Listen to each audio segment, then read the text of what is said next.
What should be the philosophy of engineering education in a country like India and perhaps in the world?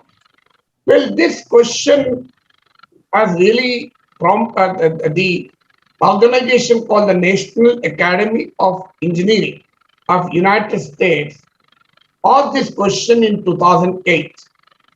So it has brought together the world's topmost engineering minds to address this question. What should be the role of an engineer and how should engineering contribute to the better life on earth? And this interaction led to the formulation of an approach called the Grand Challenge approach to engineering education. It has listed out 14 grand challenges. This meeting has finally evolved 14 grand challenges. I'm not going to talk about all these grand challenges which the 2008 conference of US National Academy of Engineering has evolved. But this approach is more important to us today. What can be the grand challenge approach to engineering education? Why should a person get an engineering degree? And what should he do with that engineering degree? So this is the framework of today's talk. What should be the grand challenge approach to engineering education? I'm not telling you to sacrifice your lives. I'm not telling you to give up your personal ambitions. I'm not even asking you to give up or sacrifice your personal pleasures. Well, that is too idealistic. But I can only request the young engineering graduates or young engineering students who aspire to graduate, can you really strike a balance? Can you really bring a convergence between your personal ambitions and the national goals? So, trying to strike a balance between your personal ambitions and national goals will bring to the question of this grand challenge approach. What should be this grand challenge approach to engineering education?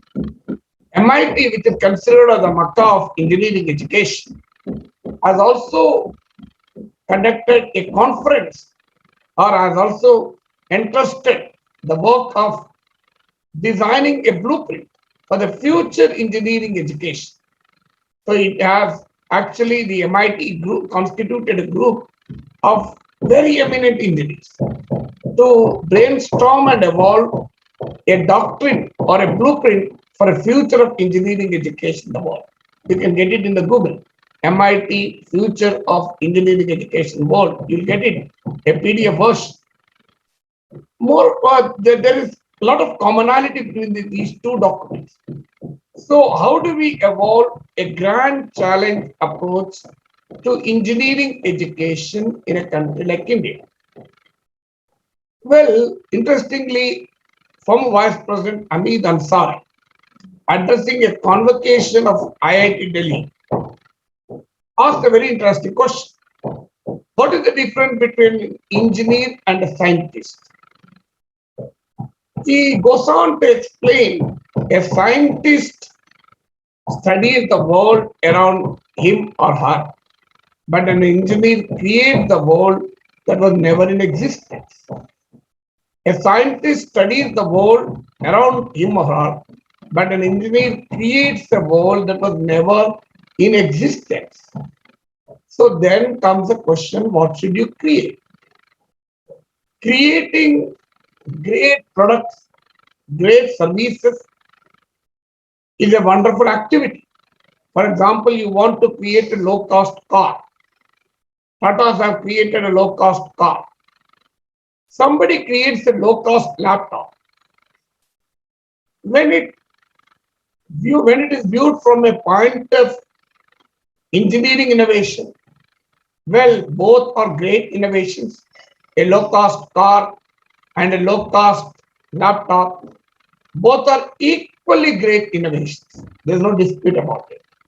But what is its impact on society? Low cost, in terms of the impact on society, both are not the same.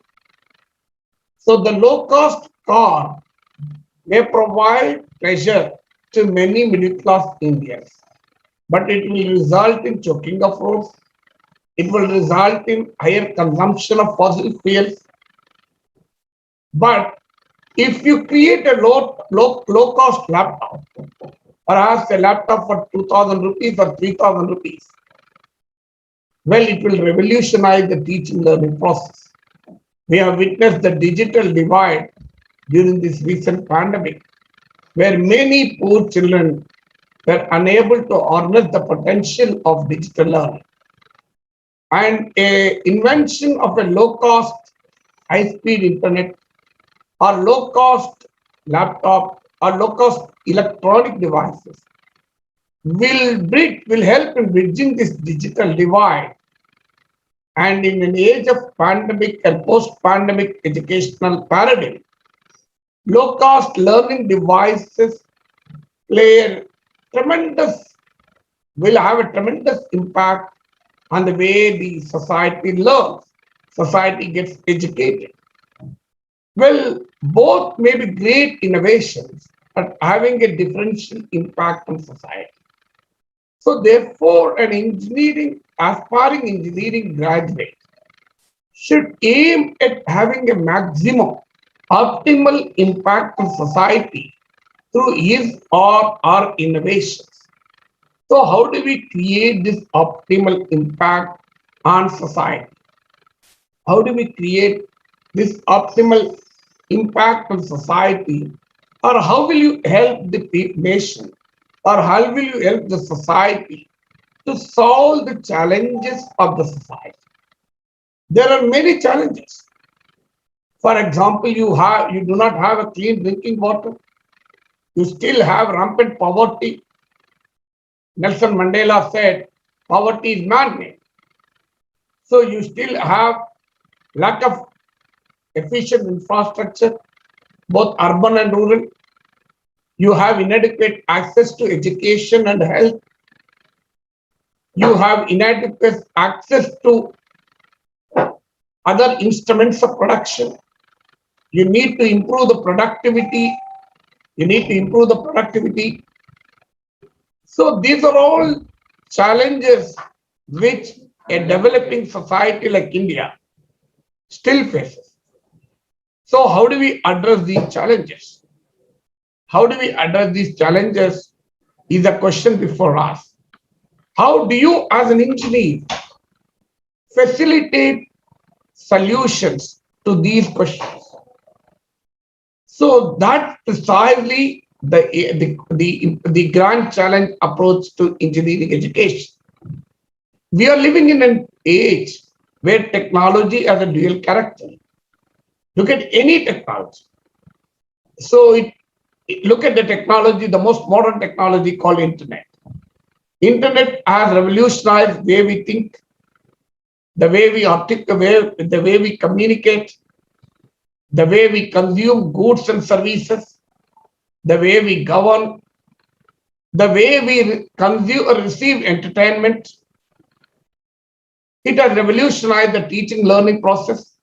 Innovations like tele-education, telemedicine, e-governance, e-commerce has heralded a completely new world order, something which we never imagined 30, 40 years ago, 50 years ago. But the same internet has resulted in questions of cybersecurity, invasion of privacy, access to certain things which are not supposed to be accessible to the children. So internet has created a world that's built around false narratives. Even the societal harmony is impacted by the use of hate messages through the social media. Social media at times becomes anti-social. Well, should we blame technology called internet? Certainly not. It is not the problem with the technology. It is a problem with the way we use the technology. Nuclear science is a wonderful science. It can create nuclear energy, which is one of the efficient sources of energy, unless there is a problem of nuclear radiation. But it's a cheaper form of energy on a longer run. But the same nuclear science can result in nuclear proliferation of weapons of mass destruction. So the ability to transplant human organs is a wonderful medical innovation. But the same knowledge is now resulting in illegal trafficking of human organs. Plastics is a great technological change that made many things accessible to the common man. But the plastic pollution is today haunting the globe. So therefore, I can go on giving many such examples of how technology has of late assumed a dual character. So technology has a constructive and a destructive dimension. Well, the problem is not in technology. The problem is way we use, way we man, the way we govern the technology. So therefore, in such an age, this grand challenge approach to engineering education helps you to have a focus. What do you want to become in life? Well, you can be an entrepreneur. Entrepreneur who sells liquor, entrepreneur who sells water purification systems will not have a similar impact on society. Suppose you find an engineering solution to the problem of low intoxication. So you create a liquor, you produce a liquor which gives a much better kick. Or you produce a low-cost housing material or a low-cost water purification systems. Well, the first techno innovation will destroy society. People will get addicted more. It will harm the health and economy of billions and millions of families. Whereas the second technology will help in addressing one of the major developmental challenges of India, access to clean and safe drinking water. Water is the source of many health ailments too. So both are entrepreneurship, both are technology, innovations. But as an engineering student, you should aspire to become a social entrepreneur. And an entrepreneur who earns money, nothing wrong in earning money. If you don't have money, you can't really do anything. But your entrepreneurship should solve the problems of society. So my request to the young students is, the moment you join for physical classes, visit the nearby villages, visit the nearby colonies, and try to identify the challenges facing the villages, challenges facing the urban poor. And can you come out with some engineering solutions to that? This helps you not only become a socially useful engineer, it also gives you an innovation mind. Learning is not from the textbook. Learning is not necessarily from the classroom. Learning from the work experience is the new age learning. Learning syllabi specific, examination oriented, classroom confined education is not the sufficient mode of learning. You need to integrate your learning. Integrate your learning with that of the workplace. So the MIT Blueprint for Future of Engineering Education talks about integrating the workplace and learning systems. And therefore, you need to have a focus right from the beginning, really which kind of challenge you want to address in society. You have myriad challenges in society. Around us, you can just visit a village. A farmer finds it extremely difficult to store his produce. A farmer finds it extremely difficult to have a value addition. Value addition brings more income to the producer. If you produce, if you sell cotton, you get 10 rupees. If you weave thread from the cotton, you'll get 15 rupees. And if you if you produce the thread from the cotton, you get 15 rupees. If you weave a cloth from the thread, you get 20 rupees. And if you have some kind of a design or embroidery on that, then it becomes little more, adds little more value to that. If you stitch it into a dress material, the value increases. If you package it, then the value further rises. So every stage of value addition brings not only more income to the producer, but it also brings more people into the production process. So how do you make value addition? Look at a farmer who produces tomatoes, is unable to sell his tomatoes even for 5 rupees, 10 rupees. But a tomato pickle costs 100 rupees. I don't really understand the rocket science behind behind making pickle out of the tomato. But unfortunately, the tomato farmer simply leaves his produce in the field, and the consumer pays higher price for a value added product. So can we really provide a solution to this problem of farmer distress? How do you make the life of a woman easy in kitchen? Well, I still remember my mother struggling, my mother facing enormous burden to produce, to get water from a nearby tank, to cook food. But the invention like pressure cooker, like gas stove, like a grinder or a mixie, all these simple devices have really liberated, emancipated the woman. It had reduced the burden on women, and they are able to get into the productive system.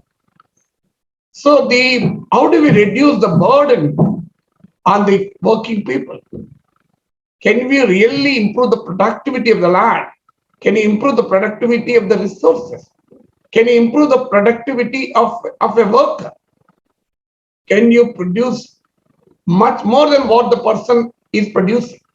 Can you apply your engineering mind to help the workers to produce more, produce better, or a farmer to produce more and better? Can you apply your engineering mind to alleviate the burden on the working people? Well, these are some of the questions which should agitate your mind. How do we address these challenges? So these challenges, when an idea agitates you, when a question confronts you, perhaps the answer will change the world we live in, will completely alter the world in which we are living in. So the young mind should always explore. There are a lot of things to explore, there are a lot of things to apply your mind. How do you make solar energy cheaper? The biggest challenge in solar energy is it is still costlier compared to coal-based sources. How do you make it cheaper? Assuming that a solar energy you can produce at a fraction of the cost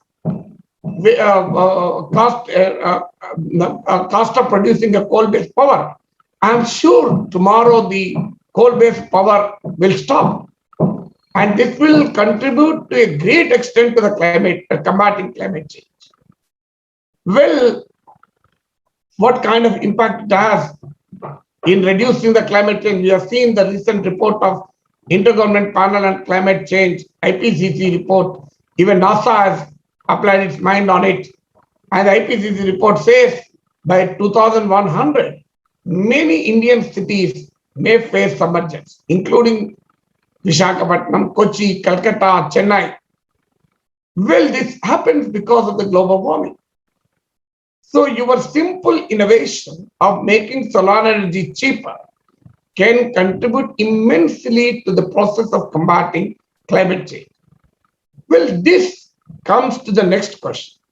So once you have a focus in identifying the challenge which you want to address, I have explained many challenges: improving the productivity of the farmer, improving the productivity of a worker, or alleviating the burden on the working people, or value addition to what they produce, low cost housing, low cost water purification, and I can go on. Reducing poverty, improving the sanitation facilities. So there can be any number of challenges that you may have to address.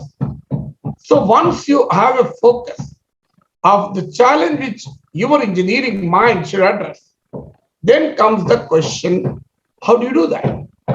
Here comes the interdisciplinary learning. No longer engineering education is confined to silos. There's an increasing convergence between various branches of engineering. Look at a solar energy. If you want to produce a cheaper source of solar energy, you require a chemical engineer to create a photovoltaic cell, or which helps you to produce a cheaper power. You require a computer scientist, computer engineer to integrate the circuits. You require a computer scientist to create algorithms for an efficient solar energy production. You require a civil engineer to install these solar energy devices in buildings and establishments. You require a businessman who makes this idea scalable. You require a marketing man who promotes this innovation in society. So you require a very large chain of people. And this is the new world of engineering that is emerging. That's the reason the MIT blueprint on future of engineering education is also talks about the convergence of various disciplines. You can't really live in silos. You cannot live in four walls of your department. There should be a greater and greater interaction across disciplines. You have on Google Rabindranath Tagore interaction with Albert Einstein, who is arguably the greatest physicist of the 20th century and a greatest literary figure. When physics and literature interact, I don't know what kind of world we will create. So you can read this discussion between Einstein and Rabindranath Tagore. I visited the Massachusetts Institute of Technology, MIT campus. I met a person in the cafeteria. I asked him, what do you do here? He said, I'm an artist. I'm a professor in civil engineering. I really did not understand what is this artist and professor in civil engineering. I teach in civil engineering, he said. So what is the link between this artist and civil engineering? Then he really explained to me, what should a civil engineer do? I said, he will construct buildings. So a building should look attractive. Am I right? He said, yes. An artistic mind can help an engineering mind to create a beautiful construction. So that is how the art and engineering interface helps in creating a beautiful structures. It's not just the strength of materials, it's also the vision of an artist that combines to create a new construction or a new building. I was reading a kind of a profile of the dean. He was the dean of MIT at that time. He later became, I think he moved to Carnegie Mellon University. Person called Suresh Subran. So he's an engineering graduate, mechanical engineer, doing research in malaria. So he was speaking on engineering solutions to health. How do you really apply your engineering mind to solve the problems of health problems of the people?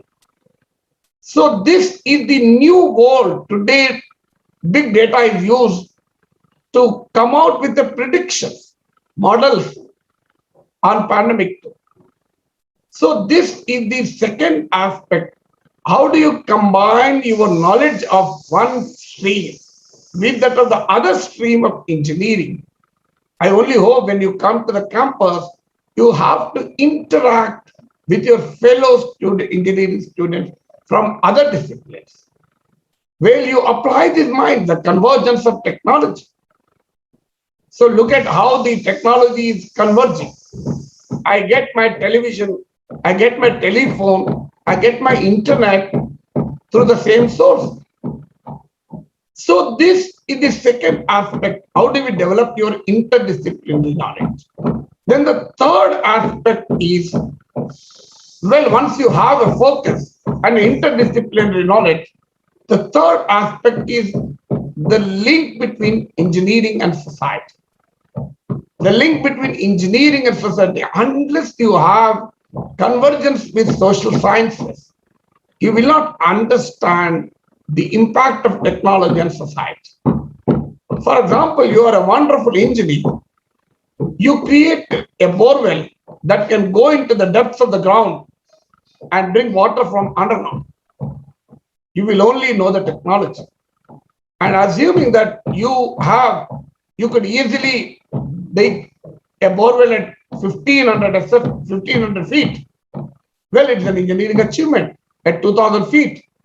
But you will not be knowing that the rich farmer digging a borewell to the depth of 2000 feet will simply dry up the well or borewells or water sources in the neighboring poor farmer's field, because that poor farmer cannot afford to dig a borewell to that depth. If an apartment digs the borewell to 3000 feet or 2000 feet, the nearby municipal pump will not be in a position to provide water to the slum dweller. Well, technology is not a mistake of technology. So how do we really create this dialogue between technology and social sciences? How do you create this dialogue between engineering and social sciences? That you need to study the society. I was addressing a group of doctors. I was asked to address a group of doctors on Doctors' Day. All of them were pulmonologists. I really do not know anything about pulmonology. I'm neither a doctor nor a patient. So what should I do? So when I started reading, I found something quite interesting. A woman who has a nagging husband, a woman who has a harassing husband is more susceptible to asthma. Can a doctor find an answer to this? I'm sure even if you do any kind of diagnostic test and prescribe any amount of medicine, that woman will not be recovering unless you change the husband. So it's called battered woman syndrome. Well, it may even happen in the other way also, but you have a very small number of harassing wives, but you have more number of harassing husbands. So that is the human relations in our country. So a doctor cannot find an answer to the problem of that woman, but a social science can find an answer. I'll give you another example. Few years back, male children in a Karnataka village reported very curious symptoms. The Indian Council of Medical Research sent a team of doctors. They studied and could not find any reason for this. They did not even identify the disease. But subsequently, the disease was so crippling. The male children were unable to move.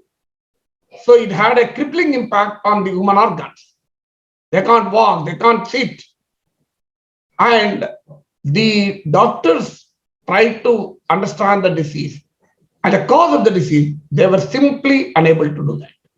Subsequently, a team of social scientists went and they found that there is a practice of boiling milk in a particular metallic vessel and that resulting in contamination.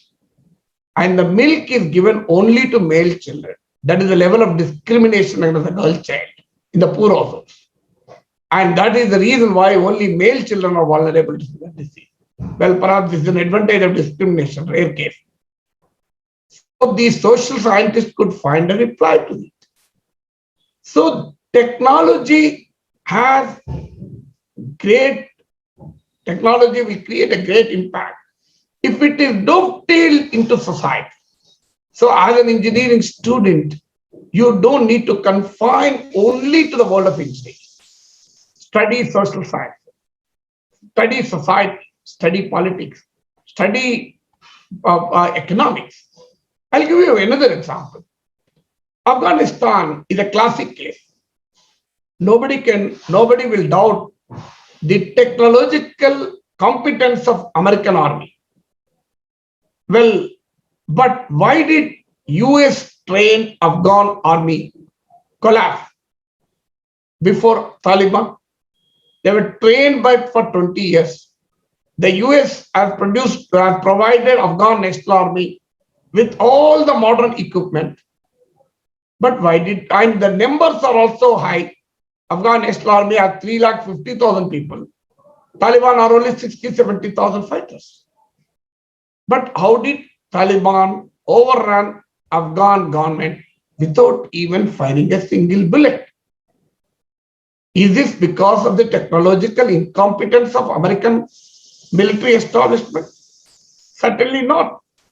Americans today dominate the military warfare. Americans are unassailable in technology of military warfare, but still they have to surrender. I'm using the word surrender because it's almost like a surrender to the people who have a medieval mind, but using modern weapons. What is this asymmetry of war in Afghanistan? Well, the Taliban are at a disadvantage when compared to the American military technological superiority. But still, after 20 years, there's a popular joke that is circulated. Americans spent $2 trillion and lost thousands of people to replace Taliban with Taliban in 20 years. They have replaced more powerful Taliban. They replaced the less powerful Taliban with more powerful Taliban in 20 years. But why did America lose the war despite its technological competence? Why did Americans lose a war in Vietnam? Why did Americans lose a war in Iraq? Why did Americans lose a war in Libya? They have not achieved anything in Iraq, Libya, Syria, Afghanistan, Vietnam. Why did they not achieve anything? It is, you can't understand this only through the prism of technology. You need to understand the geopolitics. You need to understand the history. You need to understand the ethnic makeup of Afghanistan. You need to understand the political geography of Afghanistan.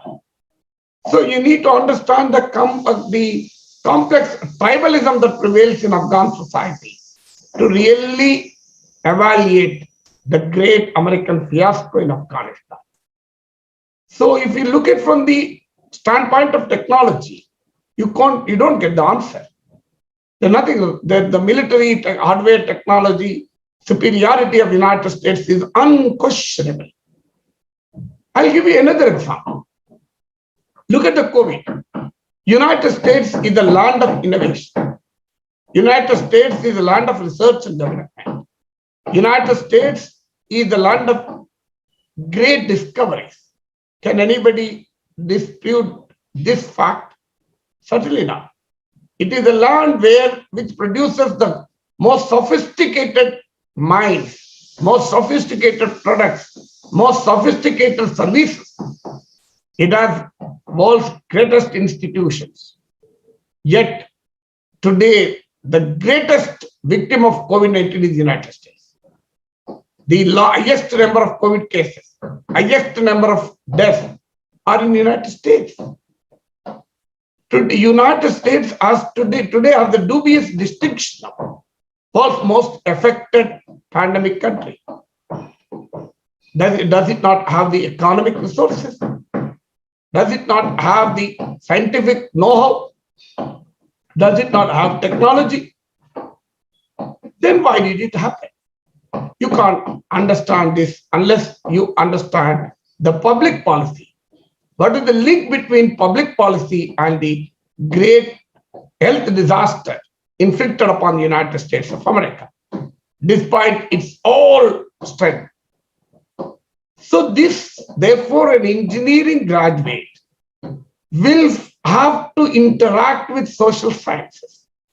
You need to interact with society. You need to have knowledge of social sciences, politics, economics, sociology, history, entrepreneurship, management. Today, this is you need to have project management skills. So it is not just enough if you are an engineer. You need to have a problem-solving capabilities. You have to motivate your team. You have to communicate with your team. You have to interact with your customers and clients. You need to develop more successful business models. How will this happen? Your engineering knowledge will not help, will not suffice. So you need to have a project management. I'll give you a paradox before I conclude.